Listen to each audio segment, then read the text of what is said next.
यह कहानी सृष्टि के आरंभ की है, जब सब कुछ शून्य था। न समय था, न दिशा, न कोई पदार्थ।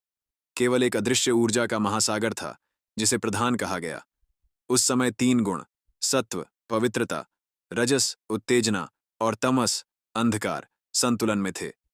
तभी इस ऊर्जा में हलचल हुई और भगवान विष्णु के क्षेत्रज्ञ ज्ञानी स्वरूप ने उसमें प्रवेश किया।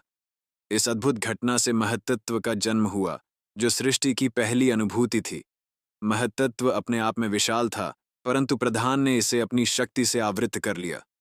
यह महत्त्व तीन प्रकार का था: सात्विक, शुद्ध और प्रकाशमय; राजस, ऊर्जावान और गतिशील; और तामस, गंभीर और स्थिर। इन तीन गुणों ने सृष्टि को आकार देने की प्रक्रिया आरंभ की। महत्त्व से अहंकार का जन्म हुआ।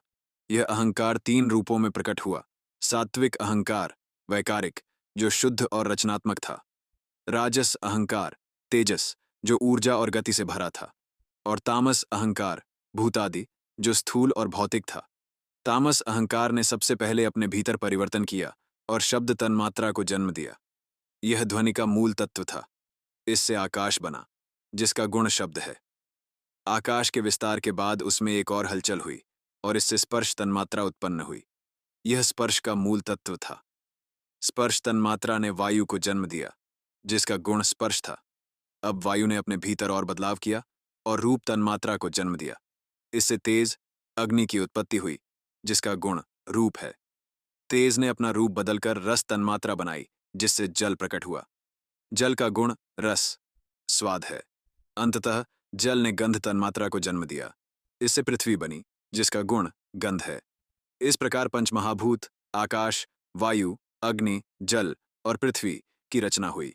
इन सभी तत्वों में तन्मात्रा, गुण समाहित थे, जो उन्हें विशेष बनाते हैं। सृष्टि की रचना आर्ष कहते हैं। यह सब सृष्टि के आरंभ में हुआ। गुणों के संतुलन ने पदार्थ को जन्म दिया और तत्वों की प्रक्रिया से प्रकृति ने आकार लिया। यह पूरी प्रक्रिया भगवान की दिव्य इच्छा का परिणाम थी। सृष्टि में जो भी है, वह इन्हीं पंचमहाभूत और तन्मात्रा का ही विस्तार है।